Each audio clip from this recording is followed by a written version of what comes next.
Selamat datang kembali di channel Sisi Lain. Dukung selalu channel ini dengan cara di like, komen, share, dan subscribe. Selamat mendengarkan ceritanya. Pak Dadang adalah seorang pria sederhana yang hidupnya penuh perjuangan. Sehari-harinya, ia bekerja sebagai tukang becak di sebuah kota kecil di Jawa Tengah. Meski usianya sudah menginjak 55 tahun, ia tetap gigih mengayuh becaknya demi menafkahi keluarganya. Wajahnya penuh kerutan, hasil dari puluhan tahun melawan terik matahari dan angin malam.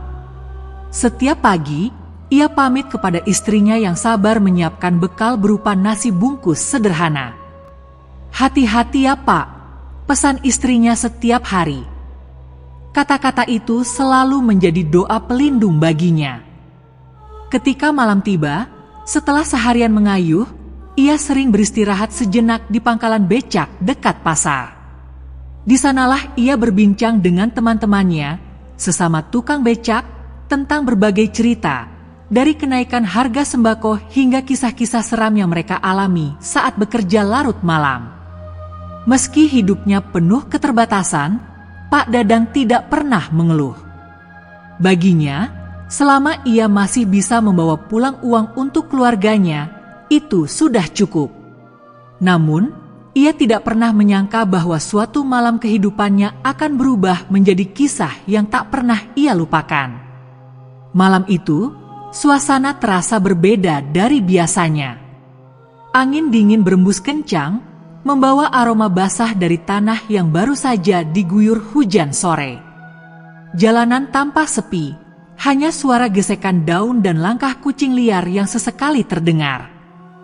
Pak Dadang baru saja menyelesaikan pekerjaannya, mengantar seorang pelanggan ke kawasan pinggiran kota.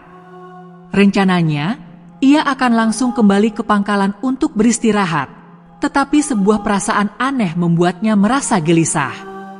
Ia melirik jam tangan butut yang melingkar di pergelangan tangannya. Jarum pendek menunjuk angka 10. Masih cukup waktu, gumamnya, mencoba meyakinkan dirinya bahwa malam itu akan berlalu seperti malam-malam sebelumnya. Namun, saat ia melintasi jalan dekat kuburan tua yang terkenal angker di daerah itu, bulu kuduknya mendadak berdiri. Kuburan itu sudah ada sejak zaman kolonial, dengan nisan-nisan tua yang sebagian besar sudah miring atau tertutup lumut. Warga sekitar sering menceritakan kisah-kisah mistis tentang tempat itu, dari suara tangisan hingga bayangan hitam yang melintas di tengah malam. Ketika roda becaknya berderak melewati gerbang kuburan yang sudah berkarat, telinganya menangkap suara lembut memanggil dari arah samping jalan. "Pak, Pak, bisa kesini sebentar?" Suara itu terdengar begitu lirih, hampir seperti bisikan, tetapi cukup jelas di telinganya. Pak Dadang menghentikan becaknya dengan ragu. Ia menoleh ke arah suara tersebut dan melihat seorang perempuan berdiri di depan gerbang kuburan. Perempuan itu mengenakan kebaya putih yang panjangnya hampir menyentuh tanah. Wajahnya tertunduk, tertutup rambut hitam lebat yang terurai. Di bawah cahaya redup lampu jalan, sosoknya terlihat seperti bayangan samar yang nyaris menyatu dengan kegelapan malam. Pak Dadang menelan ludah. Ia merasa jantungnya berdetak lebih cepat, tetapi rasa penasaran mengalahkan rasa takutnya. Mungkin perempuan itu benar-benar membutuhkan bantuan, pikirnya. Dengan perlahan, ia mengayuh becaknya mendekati sosok itu. "Ada apa, Mbak? Mau kemana?" tanya Pak Dadang dengan suara yang berusaha terdengar tenang. Perempuan itu mendongak perlahan, memperlihatkan wajahnya yang pucat pasi. Bibirnya tersenyum tipis, tetapi ada sesuatu di senyumnya yang membuat Pak Dadang merasa tidak nyaman. "Ke pasar lama, Pak," jawabnya dengan suara yang terdengar dingin, hampir tanpa intonasi. Pak Dadang mengangguk dan mempersilakan perempuan itu naik ke becaknya. Ia merasa ada yang janggal, tetapi tidak ingin menolak permintaan penumpangnya. Ketika perempuan itu duduk, Becaknya terasa lebih berat dari biasanya, seperti ada beban tambahan yang tidak terlihat. Pak Dadang mencoba mengabaikan perasaan itu dan mulai mengayuh. Suasana di sekitarnya terasa semakin sunyi. Hanya ada suara roda becak yang berderak-derak di atas jalanan yang mulai basah oleh embun malam. Sepanjang perjalanan, Pak Dadang mencoba mengusir rasa canggung dengan membuka obrolan. "Mbak, sendirian malam-malam begini? Pasar lama kan jauh dari sini," tanyanya, berharap mendapatkan jawaban yang bisa membuat suasana lebih hangat. Namun, perempuan itu hanya menjawab singkat, "Iya, Pak. Saya ada urusan penting." Suaranya tetap dingin, tanpa emosi. Pak Dadang melirik ke arah jalanan yang mereka lewati. Anehnya, meskipun ia sudah puluhan tahun menarik becak di kota itu, jalan yang mereka tempuh terasa asing. Pepohonan di pinggir jalan terlihat lebih gelap dan menjulang seperti bayangan raksasa. Pak Dadang mulai merasa ada sesuatu yang tidak beres. Bau wangi bunga melati tiba-tiba tercium, membuat bulu kuduknya kembali berdiri. Ia tahu betul, menurut cerita orang-orang tua, wangi melati sering dikaitkan dengan keberadaan makhluk halus. Ia mencoba tetap fokus mengayuh becaknya, tetapi hatinya tidak bisa tenang. Beberapa kali, ia melirik ke belakang untuk memastikan bahwa penumpangnya masih ada. Dan setiap kali ia melirik, perempuan itu hanya duduk diam, dengan kepala sedikit tertunduk, seperti sedang memandang sesuatu yang tidak terlihat di kegelapan. Roda becak Pak Dadang terus berderak di atas jalanan yang semakin sunyi. Perasaan aneh mulai membebani pikirannya, tetapi ia tidak ingin terlalu memikirkannya. Perempuan itu duduk di belakang dengan tenang, tanpa mengeluarkan suara, membuat suasana semakin mencekam. Pak Dadang menoleh ke depan, berharap menemukan jalan yang ia kenal, tetapi pemandangan di sekitarnya terasa asing. Pohon-pohon besar dengan dahan-dahan yang menjulur seperti tangan menjebak mereka dalam gelap. Udara malam semakin dingin, membuat tulang-tulang Pak Dadang terasa ngilu. Ia mencoba menenangkan dirinya dengan mengayuh becaknya lebih cepat. Namun, beban berat di becaknya membuat usaha itu terasa sia-sia. Entah kenapa, langkahnya terasa seperti berjalan di tempat, seakan-akan jalanan itu tidak berujung. "Pak, jangan buru-buru." "Saya tidak terburu-buru." Suara perempuan itu tiba-tiba memecah keheningan. Pak Dadang hampir saja kehilangan kendali pada setangnya. Suaranya terdengar datar, tetapi ada sesuatu yang menggetarkan hati Pak Dadang. Ia menoleh sebentar ke belakang, berusaha menyembunyikan kegugupannya. Perempuan itu masih duduk dengan kepala tertunduk, rambut panjangnya menutupi wajah. Wangi melati yang tadi samar-samar kini semakin kuat, seperti menyelimuti mereka. Pak Dadang hanya bisa mengangguk kecil tanpa berkata apa-apa, berusaha mengabaikan perasaan tidak nyaman yang terus menguasainya. "Baik, Mbak. Saya pelan-pelan saja," jawabnya, meski suaranya terdengar gemetar. Sepanjang perjalanan, jalanan semakin gelap, dan lampu-lampu jalan yang tadi menerangi perlahan-lahan padam satu persatu. Suara jangkrik dan kodok pun terasa menghilang, digantikan oleh kesunyian yang menekan. Pak Dadang menyadari bahwa mereka tidak melewati rumah-rumah penduduk seperti biasanya.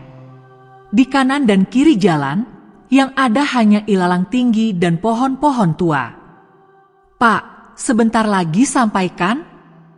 tanya perempuan itu dengan nada datar. Pak Dadang hanya mengangguk, meskipun ia sendiri tidak tahu kemana sebenarnya ia menuju. Dalam hati, ia berdoa agar semuanya baik-baik saja. Ketika becak terus melaju, Pak Dadang merasa punggungnya mulai basah oleh keringat dingin. Bau melati yang tajam semakin menusuk hidungnya, membuat napasnya terasa berat. Ia mencoba membuka obrolan lagi untuk mengalihkan pikirannya dari rasa takut. "Mbak, kalau boleh tahu, kenapa malam-malam begini baru pulang? Apa tidak khawatir?" tanyanya, mencoba terdengar ramah. Perempuan itu tidak langsung menjawab. Ia terdiam selama beberapa detik, hingga akhirnya berkata, "Saya punya urusan yang belum selesai, Pak. Saya harus ke sana malam ini juga." Jawabannya terdengar samar, seperti bisikan yang berputar di kepala Pak Dadang. Kata-kata itu membuat bulu kuduknya berdiri, tetapi ia tidak berani bertanya lebih jauh. Pak Dadang mencoba memusatkan pikirannya pada jalan di depannya, tetapi semakin lama, ia merasa seperti berputar-putar di tempat yang sama. Jalan yang ia tempuh seperti tidak ada ujungnya. Pohon-pohon di kanan kirinya terlihat serupa, seolah-olah ia terjebak dalam lingkaran tak berujung. Perasaan panik mulai menyelimuti dirinya. Ia merasa ada sesuatu yang salah. Sesekali, ia melirik ke belakang untuk memastikan perempuan itu masih ada di becaknya. Dan setiap kali ia melirik, ia mendapati perempuan itu sedang menatapnya dengan mata yang tajam, menyala seperti bara api. Pandangan itu membuat tubuhnya lemas, hampir saja ia menghentikan becaknya. Namun, suara dingin perempuan itu kembali mengingatkannya. "Jangan berhenti, Pak. Kita hampir sampai." Pak Dadang hanya bisa menurut, meski jantungnya seperti akan meledak karena rasa takut. Semakin jauh mereka melaju, suasana menjadi semakin mencekam. Lampu-lampu jalan sudah sepenuhnya menghilang, menyisakan kegelapan yang terasa menelan mereka. Hanya cahaya redup dari bulan yang sesekali muncul di antara awan gelap, memberikan sedikit penerangan. Pak Dadang merasa tubuhnya semakin lelah, tetapi rasa takut membuatnya terus mengayuh. Sesekali, ia mencuri pandang ke belakang, berharap penumpangnya hanya seorang perempuan biasa. Namun, setiap kali ia melirik, matanya selalu menangkap hal yang aneh. Kali ini, ia melihat perempuan itu duduk dengan tubuh kaku, seperti patung. Kepalanya sedikit mendongak, dan bibirnya tersenyum tipis dengan cara yang tidak wajar. Pak Dadang merasa seperti ada hawa dingin yang merayap dari belakang punggungnya. Rasa takutnya mencapai puncak ketika ia melihat sesuatu yang sangat tidak masuk akal. Rambut perempuan itu, yang semula hanya terurai, kini tampak semakin panjang. Rambut itu menjuntai ke bawah hingga hampir menyentuh roda becak. Pak Dadang hampir kehilangan keseimbangan, tetapi ia memaksakan diri untuk tetap mengayuh. "Ya Allah, apa yang sedang aku alami ini?" pikirnya sambil mengucap doa dalam hati. Perasaan berat di becaknya semakin bertambah, membuatnya merasa seolah-olah sedang mengangkut beban seberat batu besar. Suara napasnya sendiri terdengar lebih keras di telinganya, bercampur dengan suara detak jantungnya yang kian kencang. Beberapa saat kemudian, Pak Dadang merasa jalannya berubah. Becak yang semula melaju di atas aspal kini berguncang, seolah-olah melewati jalan berbatu atau tanah kasar. Ia menunduk untuk melihat jalan di bawahnya dan terkejut mendapati bahwa mereka tidak lagi berada di jalanan kota. Tanah di bawah becaknya penuh dengan akar pohon dan dedaunan kering. Di sekelilingnya, hanya ada pepohonan besar dengan ranting-rantingnya menjulur, seperti tangan yang ingin meraih mereka. Pak Dadang menelan ludah dan ingin menghentikan becaknya, tetapi suara perempuan itu kembali terdengar, kali ini lebih dingin. "Pak, terus saja. Kita sudah hampir sampai," katanya sambil menoleh ke arahnya. Namun, yang membuat Pak Dadang hampir jatuh dari becaknya adalah matanya. Mata perempuan itu kini berwarna merah menyala, memandang tajam seperti sedang menembus jiwanya. Dalam kepanikannya, Pak Dadang mencoba mengingat doa-doa yang biasa diajarkan oleh almarhum kakeknya. Bibirnya bergetar, mengucapkan kalimat-kalimat suci yang ia hafal. Anehnya, semakin ia berdoa, perempuan itu justru terlihat semakin marah. Wajahnya yang tadinya hanya pucat kini berubah menjadi menyeramkan, dengan kulit yang tampak retak seperti tanah kering. Pak Dadang ingin melompat dari becaknya, tetapi kakinya terasa lemas. Ia tidak tahu harus berbuat apa, selain terus mengayuh dengan sisa-sisa tenaga yang ia miliki. Keringat dingin mengalir deras di wajahnya, bercampur dengan air mata yang tanpa sadar keluar karena ketakutan yang begitu mendalam. Setelah apa yang terasa seperti perjalanan tanpa ujung, mereka akhirnya tiba di sebuah tempat yang tidak pernah Pak Dadang lihat sebelumnya. "Kita sudah sampai," kata perempuan itu, kali ini dengan nada suara yang berbeda, lebih berat, seperti berasal dari banyak suara sekaligus. Pak Dadang menghentikan becaknya dan memandang sekeliling. Yang ia lihat hanyalah sebuah lapangan kosong yang penuh dengan ilalang tinggi. Tidak ada rumah, tidak ada pasar, hanya kegelapan dan kabut tipis yang menyelimuti tempat itu. "Ini pasar lama?" tanya Pak Dadang dengan suara bergetar. Perempuan itu turun dari becak dengan gerakan yang lambat dan kaku, lalu berbalik menatapnya. Wajahnya kini sudah sepenuhnya berubah. Matanya yang merah menyala, bibirnya hitam, dan senyum lebar yang memperlihatkan gigi-gigi tajam. "Terima kasih, Pak," ucapnya sambil menyodorkan uang lusuh. Tangannya dingin seperti es saat menyentuh tangan Pak Dadang, dan seketika tubuh perempuan itu mulai memudar, perlahan-lahan menghilang seperti asap yang tertiup angin. Pak Dadang terdiam, tubuhnya kaku seperti membatu. Ia memandangi uang lusuh di tangannya, yang terasa dingin seperti baru saja dikeluarkan dari lemari es. Tubuhnya gemetar hebat, tapi ia tidak mampu menggerakkan kaki untuk segera pergi dari tempat itu. Perasaan takut yang tak terlukiskan membekap dirinya. Ia mencoba mengumpulkan keberanian untuk memeriksa kembali kemana perempuan tadi menghilang, tetapi yang ia lihat hanyalah ilalang yang bergoyang pelan diterpa angin. Tempat itu benar-benar sunyi, seperti tidak ada kehidupan sama sekali. Jantung Pak Dadang berdegup kencang, dan setiap napas yang ia tarik terasa berat. Ia meremas uang di tangannya, berharap itu bisa memberinya sedikit rasa tenang. Namun, ketika ia melirik uang tersebut di bawah sinar bulan, ia melihat sesuatu yang membuat darahnya membeku.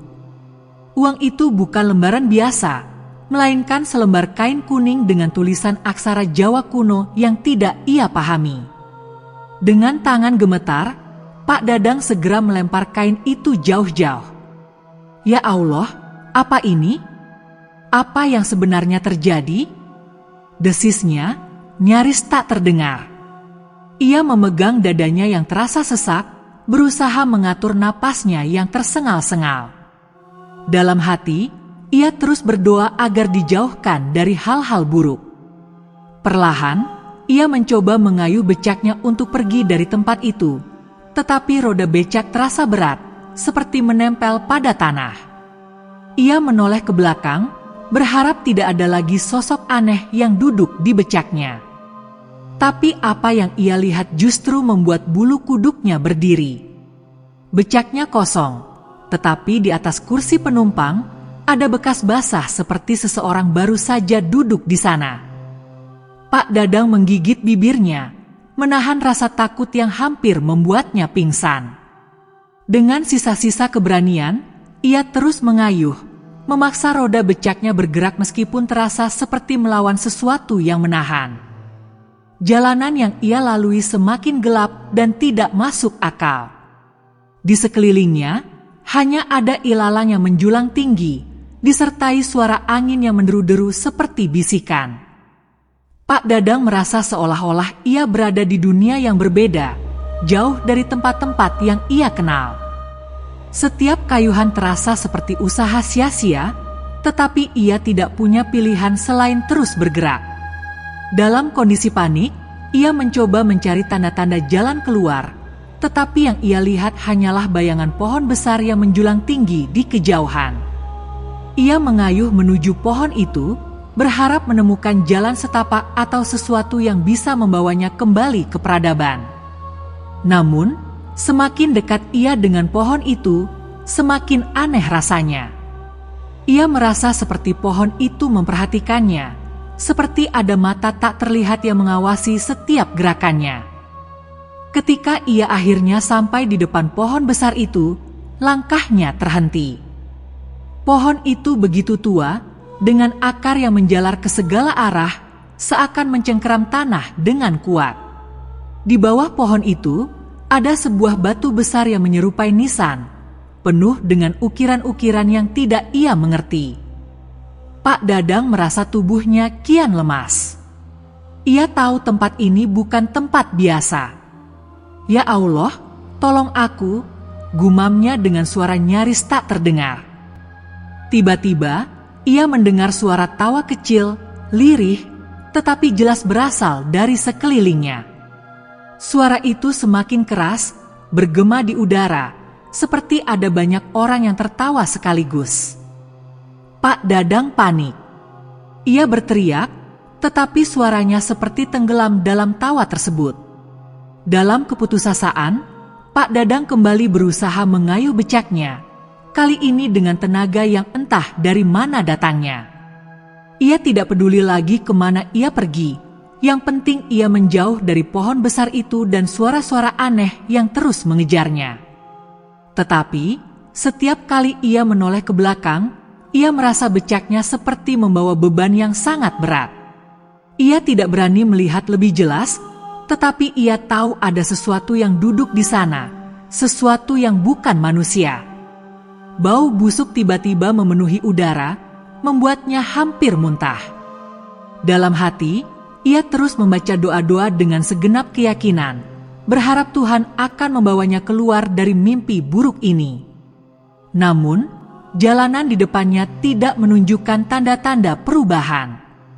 Ia terus terjebak di dalam kegelapan yang seolah tidak berujung. Roda becak terus berderit, dan napas Pak Dadang semakin berat. Ia merasa tubuhnya akan ambruk kapan saja. Udara dingin semakin menusuk tulang, dan bau busuk yang menyelimuti semakin menyiksa. Dalam keputusasaan, ia memejamkan mata, berharap semua ini hanyalah mimpi buruk.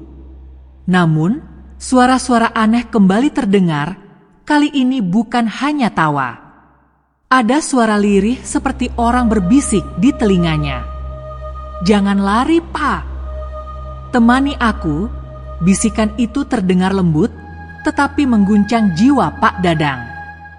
Ia membuka matanya dan terkejut melihat jalanan yang ia lalui kini berubah menjadi kubangan air yang memantulkan bayangan aneh.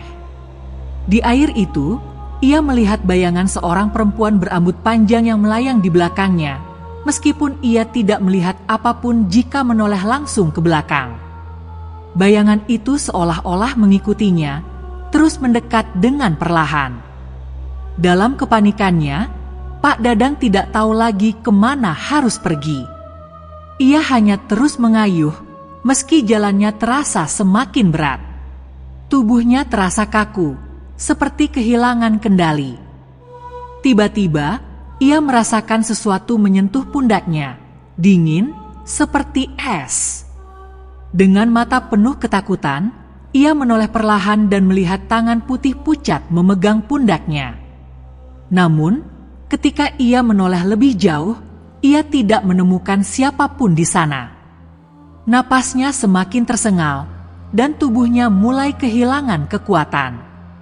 "Apa aku tidak akan bisa keluar dari tempat ini?" pikirnya, diiringi air mata yang mengalir tanpa henti. Ia merasa seolah-olah sedang dihukum, tetapi ia tidak tahu apa kesalahannya. Setelah apa yang terasa seperti perjalanan tanpa akhir, Pak Dadang akhirnya melihat cahaya dari kejauhan. Cahaya itu kecil, tetapi cukup untuk memberikan harapan. Ia mengayuh sekuat tenaga, mencoba mendekati sumber cahaya tersebut. Namun, semakin dekat ia ke arah cahaya, semakin jelas ia melihat bahwa itu bukanlah lampu jalan atau rumah penduduk.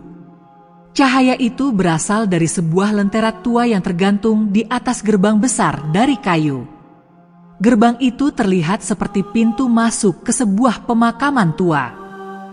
Pak Dadang berhenti sejenak, mencoba memastikan apa yang ia lihat. Jantungnya berdegup kencang, dan ia merasa seluruh tubuhnya ditarik antara keinginan untuk maju atau berbalik. Tetapi sebelum ia memutuskan, ia mendengar suara perempuan itu lagi. "Kita sudah sampai, Pak," katanya dengan nada lembut yang membuat darah Pak Dadang berdesir.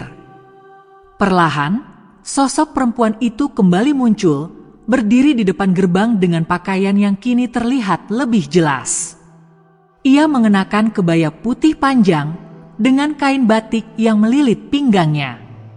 Wajahnya tetap pucat, tetapi kini ada senyum lebar yang memperlihatkan deretan gigi yang menghitam. Perempuan itu mengangkat tangannya, menunjuk ke arah gerbang. "Terima kasih sudah mengantar saya, Pak," katanya pelan. Pak Dadang hanya bisa terdiam, tidak tahu harus menjawab apa. Ia ingin melarikan diri, tetapi tubuhnya seperti terpaku di tempat. Perempuan itu melangkah menuju gerbang, membuka pintu kayu besar dengan suara berderit yang memekakkan telinga. Di balik gerbang, Pak Dadang melihat sebuah pemakaman yang diselimuti kabut tebal, dengan nisan-nisan tua yang terlihat sudah berlumut. Saat perempuan itu melangkah masuk, ia berbalik sekali lagi, menatap Pak Dadang dengan senyum yang mengerikan. "Pak, lain kali hati-hati di jalannya," katanya dengan suara yang berat, hampir seperti suara pria. Tubuhnya perlahan-lahan menghilang di balik kabut, meninggalkan Pak Dadang yang masih berdiri membeku di tempat. Ketika gerbang itu menutup dengan sendirinya, suasana tiba-tiba kembali sunyi. Bau busuk dan melati yang bercampur tadi menghilang, digantikan oleh udara malam yang segar. Pak Dadang menyadari bahwa ia kembali berada di jalanan biasa, dengan lampu-lampu jalan yang menyala redup di kejauhan. Tubuhnya gemetar hebat, dan ia tidak tahu bagaimana ia bisa sampai di situ. Ia segera memutar becaknya dan melaju secepat mungkin, meninggalkan tempat itu tanpa menoleh ke belakang. Sepanjang perjalanan pulang, ia hanya bisa berdoa, bersyukur bahwa ia masih hidup. Namun, malam itu menjadi pengalaman yang tidak akan pernah ia lupakan seumur hidupnya. Terima kasih sudah mendengarkan cerita dari channel ini. Tunggu cerita-cerita selanjutnya.